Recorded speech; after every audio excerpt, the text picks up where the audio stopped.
Welcome to Keeping the Faith. Allow me to introduce you to our panelists today. In the middle chair here is Professor Al Dunkelman. Al teaches sociology. Have you added to your repertoire, Al? A humanities course, critical thinking. Not that anybody needs that, but it's there. That might come in handy. Good to have you with us, Al. Thank you, and sir. Dr. Ken Baker is with us today. Gentlemen, Ken is an adjunct instructor in religious studies. Good to have you both. Thank you. Al, you and Ken have been here on Keeping the Faith from the very first program, all the way back to November of 2011. Wow. I don't believe you've aged at all, sir, over that period of time. And we're still here in May of 2023. So welcome, gentlemen. Thank you for all your help on the program through the years. You've been excellent.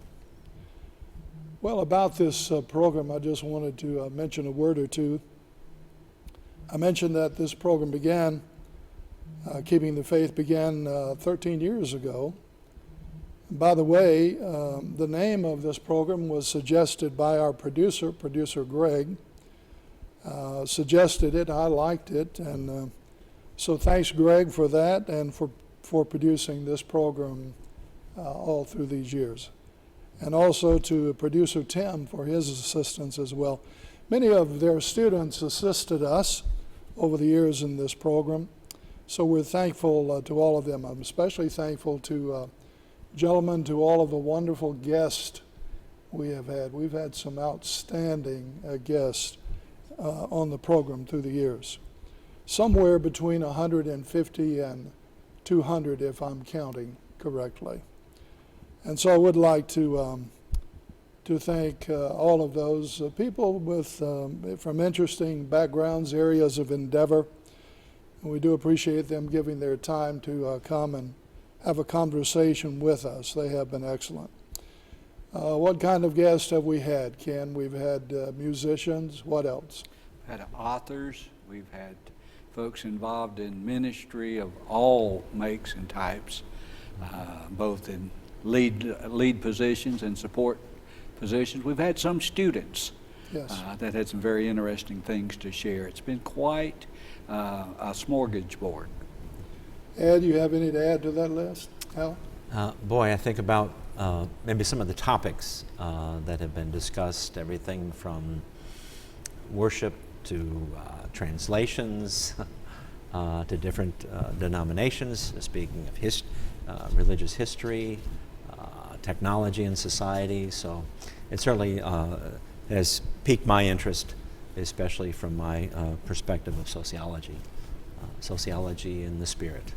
Sociology and the spirit, yes. Excellent topic. Ken, can you think back to any specific guests have made a particular impression on you or you enjoyed? It would be dangerous for me to pick out one.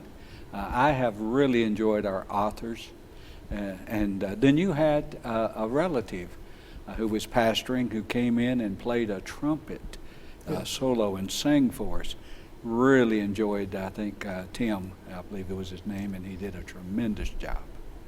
Yeah, I'm not sure that's politically correct, but it seemed like for a moment, Al, on that day that Tim just plays so beautifully, just an outstanding trumpeter, but just kind of transformed this studio into a chapel almost. Mm-hmm.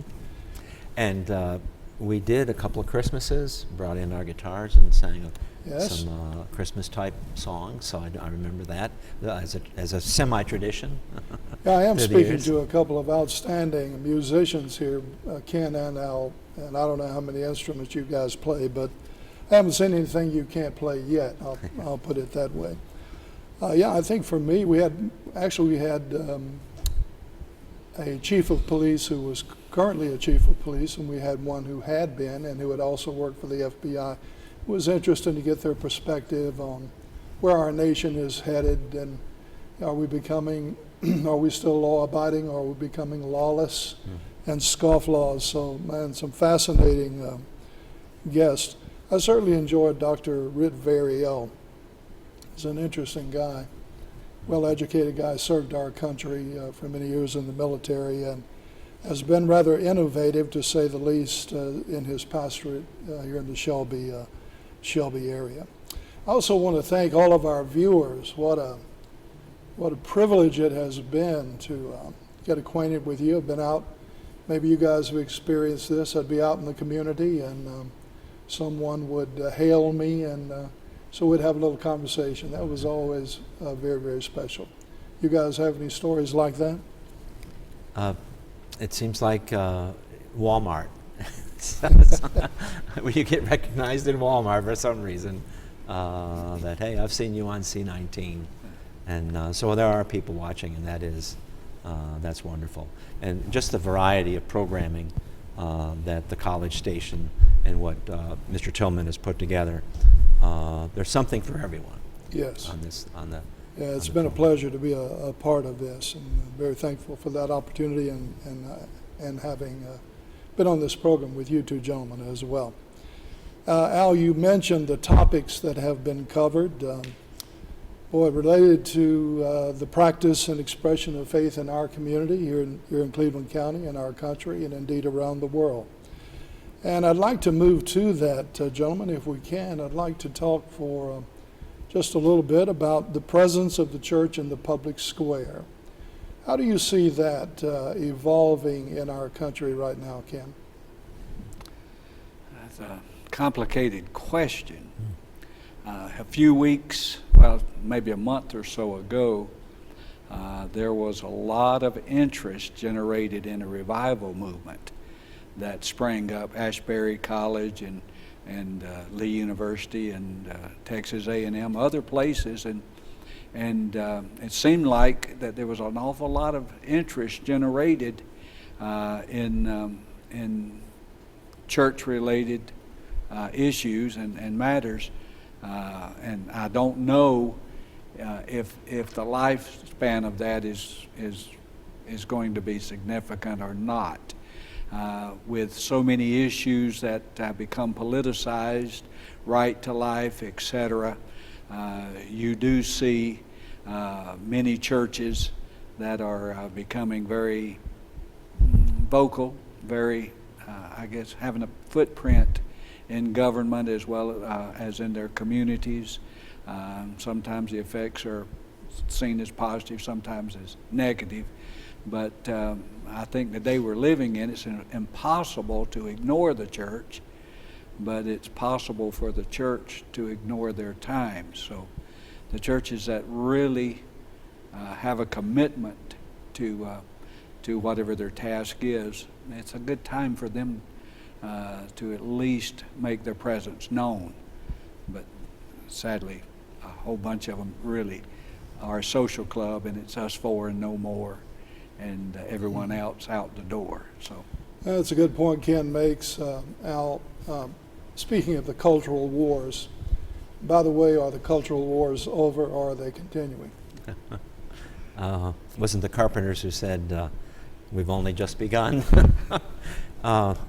Yeah, I guess I suspect you gentlemen can confer with me that there are things that have occurred in our lifetime that we never dreamed of. Not that any of us are old or anything, but I continue to be stunned by how far we have moved away from some of the ideals and the focus on character and right and wrong that I remember growing up as a child, even though that was in more of a rural area, cut off from most of the general society. So it's just we continue to stretch the boundaries of right and wrong, sin and divinity, that type of thing. Ken, it's an interesting point I thought that you raised during the cultural wars, most recent.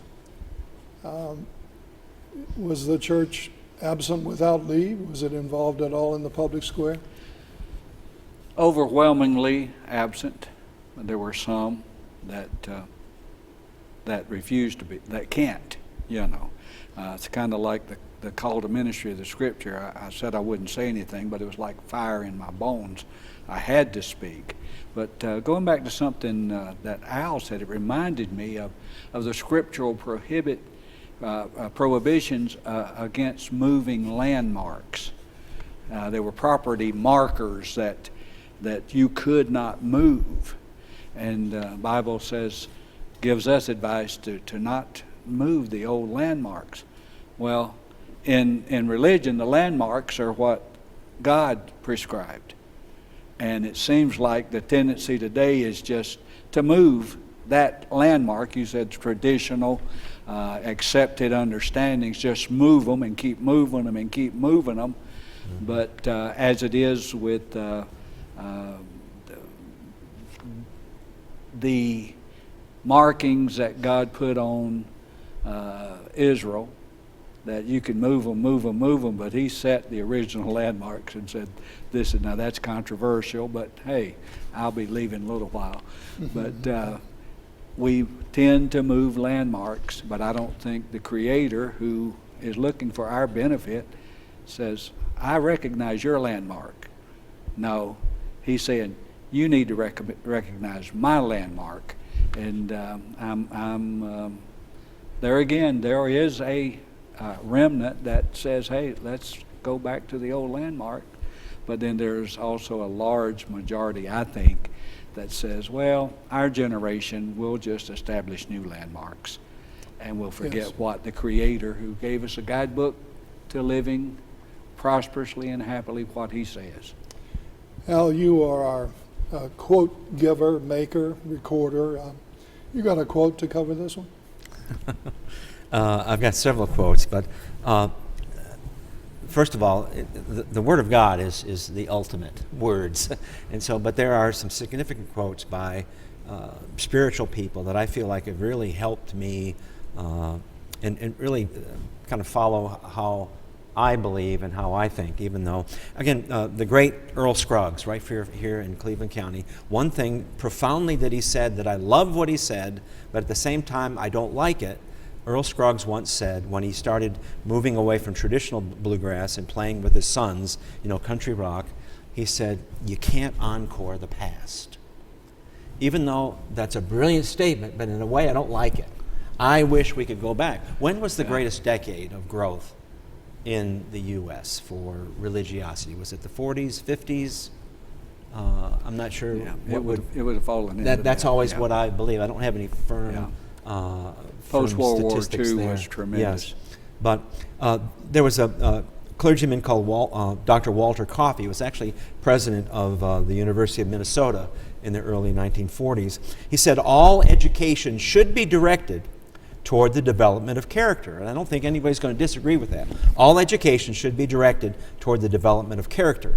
Sound character, he goes on to say, cannot be achieved if spiritual development is neglected.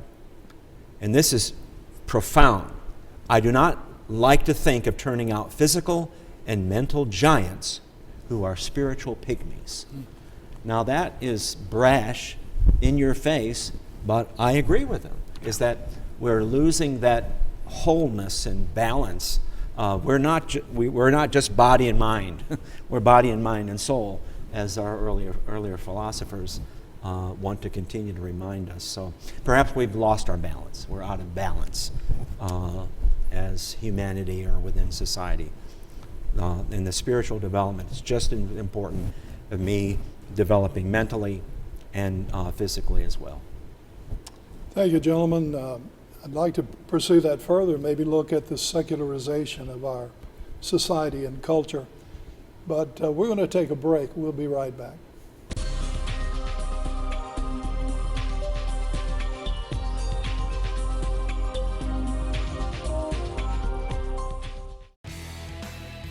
Do you like to work with your hands, build, make something work, show, I've done this, turn your interest into a career? Construction trades at Cleveland Community College can give you the skills you need. Well-trained electricians are in high demand. CCC delivers hands-on training both in and outside the classroom. CCC makes it simple for students to get ahead, whether they want single courses, certificates, diplomas, or associate degrees. Now the question is, Are you ready to start your journey today? For many kids, just showing up to school is a challenge. Staying through graduation is even harder. So at Communities and Schools, we do just what our name says. Our staff brings a community of resources to meet each student's needs right in their school, doing whatever it takes to keep kids focused, so they see what we see, a bright future. Join in at communitiesinschools.org.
Welcome back to Keeping the Faith. I'm visiting with Professor Al Dunkelman, who works here at Cleveland Community College. How long have you been here, Al? I've been here 21 and a half years. Are they thinking about changing the name to Dunkelman College or anything like that? No, maybe, no.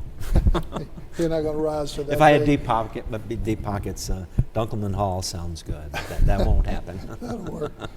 And with Dr. Ken Baker, who is an adjunct instructor here at Cleveland Community College in Religious Studies.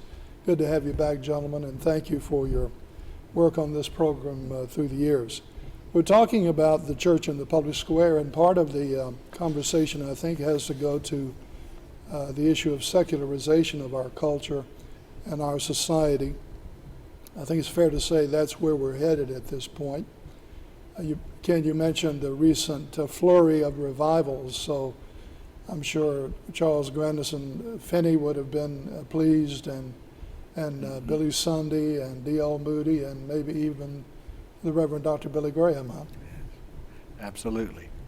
But I was invited several years ago, Al, to attend. I was down here at Elizabeth Baptist, and they had a preacher from England who was there to speak. One of our colleagues here on campus invited me, and I was pleased to accept that invitation. Certainly enjoyed it. Made an interesting observation. He said, the secularization of Europe took centuries to put into place, to happen. But he said, what took centuries in Europe has happened in decades in the United States. Ken, are you amazed at the rapidity with which secularization has taken hold of our culture? I have been. I think now become numbed almost. It's like, as Al was saying, things we thought would never be. Every day we wake up and see that they are actually happening. And so I think I'm getting just a little bit numb to the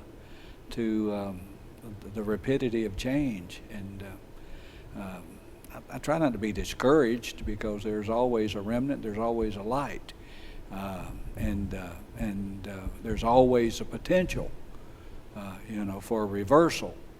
But I'm no longer surprised. Al, is that process speeding up? Well, you've heard the old expression that things have to get worse before they can get better.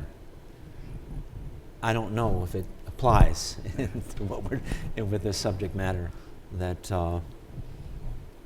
once you roll up a big giant ball of string, it's hard. It's going to take a long time to unwind it. So that ball of string, and maybe we could look. You can't find one specific period of time, but if you go back to the issue of just human rights in America, and I think that domino effect has tipped over dominoes that, as I mentioned before, I thought would always stand. And so Yes, the civil rights movement and human rights, it's been wonderful. You know, when you look at the black community and handicapped individuals, and the great change that has occurred then, and now we just continue to move away from the foundational sacred scriptures, and that's just up to your interpretation. And we've got to modernize those words that are antiquated. That's more of I think the ideology that a lot of people look at the sacred scriptures. Well, that's your interpretation, but this is 2023, or just to pick out one, God is love. Yes, He is, but God's also a wrathful God, and so as you know, you've got to take the whole library of books together. Yeah, declare the whole counsel of God. Yes. With respect to this idea of intellectual curiosity, then, Ken, are we seeing a decline? Let me ask you first, is it possible to have an intellectual society and culture absent the presence of religious belief? I don't think so, and I don't think our founding fathers thought so. In just about every early constitution, the establishment of every early educational program, they recognized that without a core foundation, as Al mentioned before the break, that includes the spiritual as well as his raw intellect, without that, then a person's education is incomplete. And as we've gotten further and further away from that, I've got a friend, he's deceased now, Robert George. Robert used to go to China, and he did tremendous work in China. He owned some factories there, etc. He's a businessman, but he was asked to teach American leadership models among Chinese businessmen. And of course, everywhere he went, there was a government official that was monitoring him. But he told me what he went and taught were the things that we would call spiritual values: honesty, integrity, things that they were not taught in their strong educational programs. They're very, very advanced in some manner, but they were not taught an honest day's work for an honest day's pay. He said, I just taught them without quoting chapter and verse biblical principles. And he said, they were amazed. They said, this is going to help us greatly. So we take it for granted, but absent of that, I had another friend that did similar in Russia. Just teaching the basics of what the good book says, the right way of living, made a tremendous impression on them. And absent that, man, they were really deficient in their education. Ken, that's exactly what so many school systems are doing. They have the character trait of the month. Yes. It's right there on the banner when you go by the school. That's the biblical concept of the month here, but you can't say that, right? No. We're going to slip it in there. And so, because it's not happening at home, I feel like when you look at me, you're looking at my mom and dad, and the character and the ideals that they instilled in my life. That's where I got them. And that's not happened. There's been a disconnect, and just like in industry as well. Yeah, the home school and the church used to be in partnership to produce good citizens for our country, and that is no longer the case. Mm-hmm. And we paid a terrible price for that, and we pay it in that next generation coming along. Mm-hmm. Al, are we seeing a decline? Both of you gentlemen are still in the classroom here at the college and teaching classes. Are we seeing a decline in intellectual curiosity? Well, I thought you were going to ask me, are you seeing a decline in spirituality? But in over 21 years now, especially in the younger students, when some of the students do certain assignments, when they talk about how culture has affected them. If you look at culture, it's our beliefs, values, norms, and symbols. And I'm stunned by the number of students that just profess plainly to me that they're atheists that I didn't see perhaps 20 years ago. But Again, repeat your initial question again. I've gone off track Yeah, here. is there a decline in intellectual curiosity among this coming generation? I get very frustrated in my critical thinking classes because most people just don't want to think anymore. They'd rather me to tell them what to think, and I try to make it very clear. I'm not here, in any of my classes, I'm not here to tell you what to think. I'm here to challenge you to think for yourself, and I typically follow that up by, and some of you aren't going to like that. And so, well, we have Google. Why remember something? Why study right. something when I know where to find the information? That's right. And but future employers are going to want you to be a problem solver and a good critical thinker, and you're not going to be able to go to your phone. You're going to have to immediately. And so, yes, there's definitely a disconnect. And back to what we were talking about earlier, what was important? What was the foundation for all the early philosophers? It's truth. Yeah. Let's get something on the table here that we all Yeah. a foundation, truth, and you They can't even saw talk it as about it. absolute. They didn't see it as related to your personal interpretation of truth. No, we're going to find truth. Yeah. We're not going to create truth to satisfy our particular position. We're going to look for foundational truths on everything. Excuse me for interrupting, but I agree with Al. I think because of technology, because of my wife, doctor told me the other day, he said, tell your wife to stop visiting Dr. Google, because Dr. Google would diagnose everything for her, and this is becoming more prevalent as we talk about artificial intelligence and what have you, is that we don't go from A to Z in any series of learning events. We go from A, and not incrementally, we go from A to M, and we just skip the foundations where we learn to develop our way of thinking. We just say, somebody's already figured this out, so I'll just start right here in the middle and go from there. So I don't know if I'm adding to or taking away from what you are espousing here. Well, thank you both, gentlemen. It's been a fascinating discussion as always. Thank you again for your service and help in this program. And thank you for watching Keeping the Faith here on C19 TV.